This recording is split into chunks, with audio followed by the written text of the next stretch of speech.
Привет, дорогие друзья! Ну что, у Зелечки критические дни. Не в том плане, что вы подумали, а в том плане, что у него проблема за проблемой, проблему догоняет. Ермак. Вчера прилетела серьезная атомная бомба по Ермаку. Причем не такая боеголовка, а именно бух, и все снесло, все мироздание. Может быть, вы этого не заметили, потому что украинские СМИ этому не посвятили, ничего. Просто не заметили. Не заметили не сами по себе, а офис президента настойчиво попросил украинские СМИ не заметить этого материала. Начать хотел бы с другого, кстати, по поводу Бигуса. Знаете, такое чучело, такое вечно немытое. И это чучело недавно сделало расследование про меня, где рассказала кучу абсолютных мерзостей, не имеющих отношения к действительности. И такой, заказ. Грязный, тупой заказ. Его надо убить, и в таком плане, это настоящая журналистика.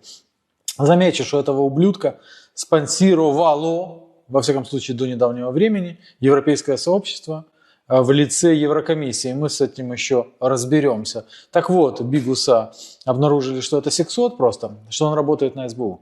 Работает на СБУ, подписал с ними контракт после того, как его хлопнули, его и его компанию, на том, что они покупали наркотики. И вот теперь это чмо записало даже видео, где рассказала, что ему нечего стесняться, и когда поймали уже за руку, а он гордится тем, что он работает с СБУ. Смотрите, настоящие независимые журналисты, они всегда гордятся тем, что они работают на контору. Да, особенно в таком прекрасном государстве, конченной помойке, как Украина. Но я не знаю, кто теперь может смотреть на этого зашкварного петуха, как не на зашкварного петуха. Но во всяком случае, теперь я отлично знаю, у кого пригорело и от кого получает задание эта шкура, когда делает свои заказухи по мне. СБУ. СБУшечка, что там?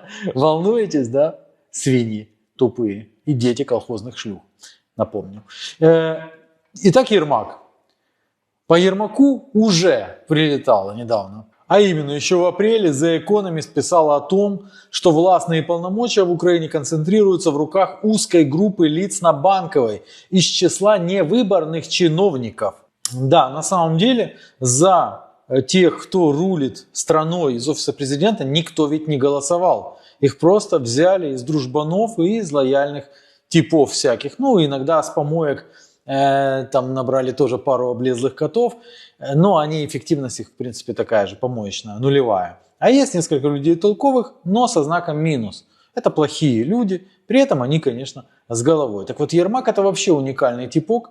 В свое время европейские союзники опасались, что он пророссийский, что он вообще российский шпион. И тогда успешно была сорвана операция с вагнерами, которых должны были принять, но кто-то предупредил вагнеров, и не получилось их принять. В общем, вышел зашквар большой у офиса президента. Тогда это был Вагнергейт, так называемый. Вообще думали многие, что слетит и Ермак, и все подряд слетят. Но потом дело замяли. Так вот, европейцы думали, что это российский шпион, и он будет срывать спецоперации Украины, будет помогать своим российским кураторам и так далее. Да? Но умные люди понимали, что это за типок и откуда он, собственно, взялся. Что именно этот типок стоял за многими превращениями Зеленского. Потому что именно он стоял за авторитарным разворотом 2021 года. Он стоял за тем, что случилось с Зеленским. Это именно он давал мудрые советы. Там именно начать целоваться с теми, кто был против Зеленского. И тогда они начали буквально доказывать парохоботам, что они свои. Они начали целоваться со всякой настоящей мразью, с неонацистами и так далее. И забыли, просто поссали на свой электорат. Вот за этим, за всем стоял Ермак. Потому что кукла, Зеленский, это просто дегенеративный наркоман. А Ермак его мозг выносной. И вот сейчас Политико просто расхреначило Ермака.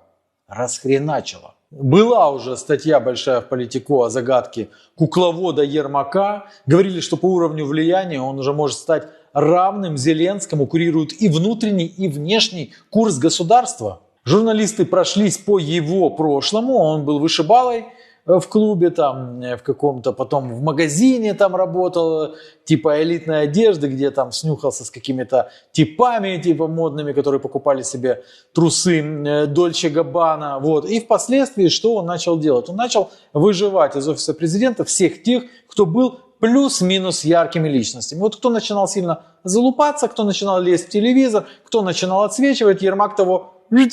Говорят, что это связано с его близкими отношениями с Зеленским, что он буквально ревнует, когда появляется кто-то яркий, на кого Зеленский начинает засматриваться. Вы же понимаете, как хотите, да? Тем не менее, из офиса президента постепенно отшивались там и Тимошенко, воришка, и другие там, Кулебу убрали, когда тот сильно начал много вонять о себе. И начали думать, что Ермак вообще готовит себя на место Зеленского. Символический подтекст увидели в том, как Ермак, в отличие от наркомана, нарядился в деловой костюм для визита в Белый дом. Словно он уже показывал, что вот он вместо Зеленского более адекватен. Посмотрите, я в костюме, а не каком-то в потном реглане, да? Я в туфлях, а не в кроссовках. Вот как бы вроде себя предлагал. Тут большой вопрос. Кто без кого не может выжить. Потому что, говорят, знаете, это вопрос о том, что глист может жить в кишечнике или кишечник без глиста не может. Тут дело в том, что некоторые думают, что Ермак не может без Зеленского.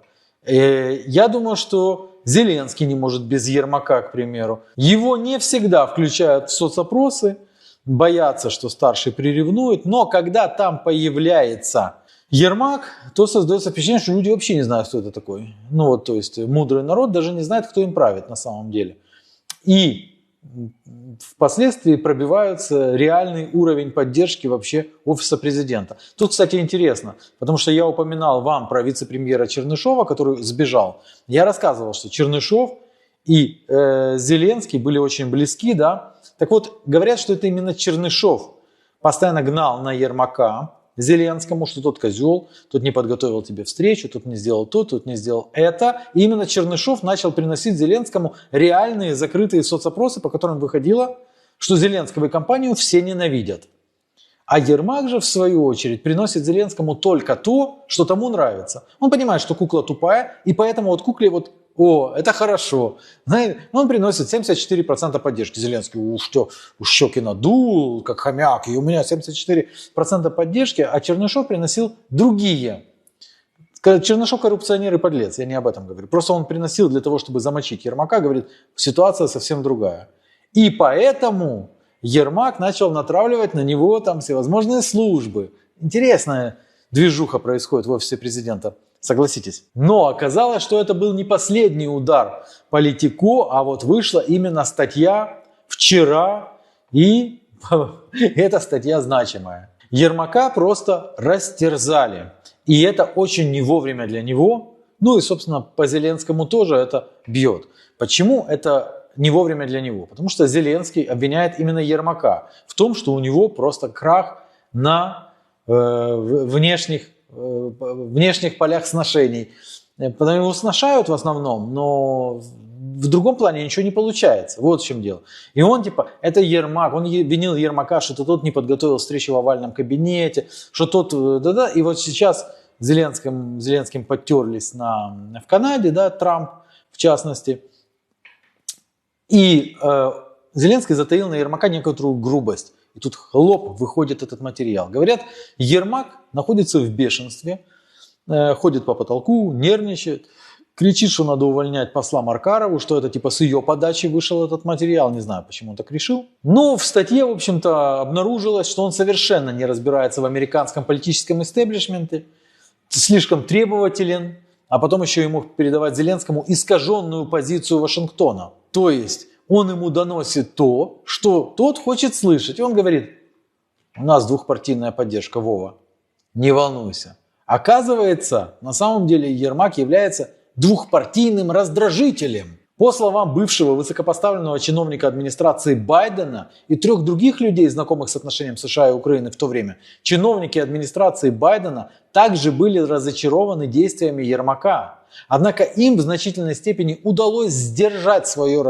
раздражение, учитывая срочность войны и ключевую роль Вашингтона в укреплении обороны Киева от российского натиска. Оказывается, нет никакой двухпартийной поддержки.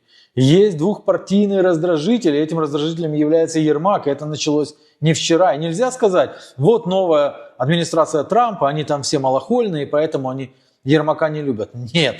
И ненавидели его, оказывается, еще при Байдене, но сдерживали раздражение. И считают, что он ни в зуб ногой, ни куда-то там пальцем. Потому что не понимает вообще в американской политике, нахрена же он туда лезет. Все же Белый дом тогда был готов работать с Ермаком, даже помогал ему составлять запросы и подбирать аргументы. Хотя госсекретарь Блинкен и тогдашний посол США в Украине Бринг неоднократно просили его удаляться во время переговоров с Зеленским. Но вот администрацию Трампа Ермак на самом деле достал. Одним из самых ярких фейлов и позорных, которые описаны в статье на Политико, является то, что Ермак был уверен. Оказывается, он был уверен, что соглашение по минералам – это очень крутое соглашение, и оно даст Украине гарантии безопасности. Один из собеседников отметил, что Ермак считал соглашение о критических минералах настолько важным для Трампа, что ожидал от него гарантий безопасности для Украины, назвав такую идею Ермака смехотворной. Это именно он влил в уши Зеленскому, что там будут гарантии безопасности. И вспомните, Зеленский отказывался даже подписывать без гарантии безопасности. Он уверовал в то, что ему рассказал Ермак, а Ермак просто не понимал ничего. И таким образом показал Зеленского таким же дурачком, как и сам. Зеленский сцены закатывал, потом слился и недра слил. Потому что никаких гарантий и не должно было быть. Смехотворная идея. Обычно Ермак себя изображает просто дипломатическим титаном, едва ли не даже более мощным, чем Зеленский. При этом он настолько мудр, что в разговорах с партнерами называл окружение Трампа российскими агентами, включая спецпосланника Уитхофа, который до недавних пор играл роль в разрядке между Москвой и Киевом. Вот впоследствии они настолько достали этими наездами на Уитхофа, что Трамп отдал на аутсорс решение вопроса в Турцию. Давайте занимайтесь. Ну давайте, как там занимается, все нормально, получается. Сам Ермак через своего спикера передал журналистам такой ответ: если меня признают сложным в общении, пусть будет так, и я готов ждать много часов за какой угодно дверью, если это поможет моей стране, миссии моего президента, бла-бла-бла, бла-бла. Пришел говорить о стране, знаю, Украина. Теперь давайте вспомним, что я вам говорил, когда появились фотографии и заявления, что Ермак провел важную встречу в Штатах, куда он отправился. И я тогда сказал, это будет ни о чем. То есть он туда приедет, он никого даже не сможет там выцепить, но приедет назад в Украину и расскажет: о, там мы договорились. По сути, Ермак, отвечая журналистам, признал, что он буквально стоял за дверью и поджидал, кто ж там выйдет, чтобы хоть кого-то ухватить. И это не просто фигура речи, это фактические данные, которые освещают журналисты Политико. Во время спонтанного визита в Вашингтон в начале июня Ермак с трудом добился встреч с представителями администрации Трампа. По словам 5 информированных источников, среди которых были лица, знакомые с графиком, его приезд был плохо организован. Ермак прибыл без четкой повестки. И, как отметил один из собеседников, встречающие не понимали, зачем он приехал. Мы не знаем, зачем он здесь. Это именно то, что я вам и говорил. Он приехал, и никто не понимал, кто это и зачем он там ходит. Его фотографии с представителями команды Трампа – это буквально фотографии людей, которых он схватил в коридоре для того, чтобы с ними сфотографироваться. Фотографии все возле двери. Но это не изнутри, а снаружи. Это коридор. Это натурально коридор. И он в коридоре хватал людей, с ними фотографировался и говорил: мы провели важные переговоры. А эти люди, на самом деле, сфотографировавшись с ним и показав лицом, что они не понимают, что происходит, скрывались за дверями своего кабинета. По словам источника, встреча Ермака с Марко Рубио была в последний момент отменена. Но позже они все же пересеклись в Белом доме. Ермак опубликовал фото встречи, заявив, что обсудили ситуацию на фронте и необходимость ПВО. Глава администрации Трампа Сьюзи Уоллс заставила Ермака ждать в Белом доме, прежде чем отменить визит, сообщил первый источник, знакомый с ходом визита. В то время как офис вице-президента Венса так и не отреагировал на запрос о встрече. Ермак же заявлял, что он и с Рубио встретился, и с этой Уоллс. Но тут вышла вообще неприятнейшая история, какая-то тупейшая. Пресс-секретарь Ермака Ткачук в интервью Политико опроверг сведения, заявив, что Ермак встретился с Рубио в его офисе, а встреча с Уоллс прошла, хоть и была короче запланирована. Однако Белый дом сообщил, что Уоллс с Ермаком не встречалась. Ермак же рассказывал, что он встретился вот и с той, и с этим. Ой, так поговорили хорошо. Там видно, что человека просто хватают на ходу для того, чтобы сфотографироваться. Представьте себе ситуацию. По сути, ради него же говорили, даже хотели ввести должность вице-президента в Украине. Типа Ермака. Но он сейчас он функции выполняет не как клерк, не как глава офиса президента, а не администрации президента, а как вице-президент. И вот бегает чувак, который является, по сути, вице-президентом по коридорам, фотограф с ним бегает и посол Маркарова, чтобы, увидев хоть кого-то знакомого, хватать его за руку, фотографировать, для того, чтобы разместить потом в Телеграм, сказать, я с ним поговорил, говорит. Ну все, он на нашей стороне. Вова, все нормально. И Вове, а тот только слюни не пускает, тут Вова, у него мозгов нет. Он ему дает эти фотографии и говорит, Вова, смотри, двухпартийная поддержка, Вова. А Ермак же рассказывает о том, что в Белом доме якобы висит совместное фото Венса и Зеленского. Наверное, сам повесил. Получается, все, что он оттуда привозит для Зеленского, это чистое фуфло и дезинформация. Что Ермак, ни с кем там не встречаясь и никаких переговоров не проводя, он встречается с людьми, которые или отказываются с ним встречаться, он пытается встретиться, или встречается с ними в коридорах, и они от него убегают, не понимая, что ему надо вообще. А он это преподносит, как типа важно все, и Зеленский, слушая его, думает, что все нормально. А потом, думая, вот пребывая в этой убежденности, все хорошо, я сейчас прилечу в Канаду, там Трамп встанет, мне начнет аплодировать. И тут он сталкивается с тем, что Трамп вытирает им задницу. Что такое? Наверное, все-таки Ермак виноват. Закрадываются мысли Зеленскому, и он абсолютно прав. Потому что за провалами стоит Ермак. Ермак сейчас является раздражителем для Штатов, когда сейчас для Киева важнейший, наиважнейший момент, ибо новых пакетов помощи, скорее всего, не будет. И эксперты опасаются, что поведение офиса президента, главы офиса президента навредит и без того напряженным американо-украинским отношениям. Это критический момент. Старый пакет помощи иссякнет скоро, а новый Трамп не будет объявлять. То, как ведет себя Ермак, воодушевляет противников любых отношений с Киевом. И там даже тоже написано, что они рады тому, что приезжает Ермак и всех так злит. Это классно, они это приветствуют. Давай, приезжай, Ермак, разозли их еще побольше. А для противников Ермака это крайне удобный момент и для Зеленского, потому что он ищет на кого это все повесить. И тут оказывается, что он прав, что это полный провал на самом внешнем треке. Это все Ермак, который считал, что он великий дипломат и провалил все абсолютно. А теперь Зеленский сидит у разбитого корыта из-за Ермака. И сделка сорвалась, и сорвалась встреча Зеленского и Трампа, сорвалось все это срывается из-за того, что делает Ермак. Зеленский подумывает о том, чтобы Ермака ушли. Но что он будет делать в офисе президента или с офисом президента, который до отказа набит людьми Ермака? Причем людьми Ермака, которые не всегда являются глупыми. Там тот же Татаров, он не глупый человек абсолютно. И он может сконструировать большую-большую проблему для того же Зеленского. И если, я не знаю, там звучат такие слова, что он может стать самостоятельной фигурой, там, и что он уже в большой мере самостоятельная фигура, там, да, все такое. Но, как я это вижу, все-таки офис президента заполнен людьми, лояльными Ермаку.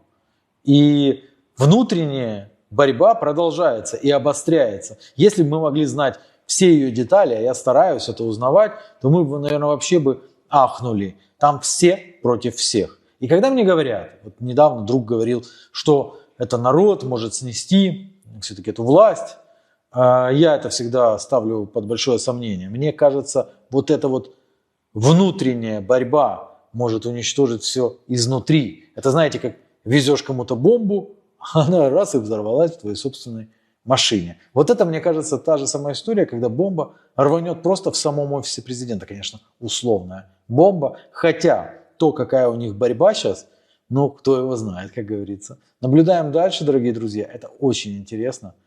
Потому что если Зеленский уберет Ермака, получается, он станет совершенно безмозглым. Так у него мозг постоянно выносной есть, а так он останется без мозга.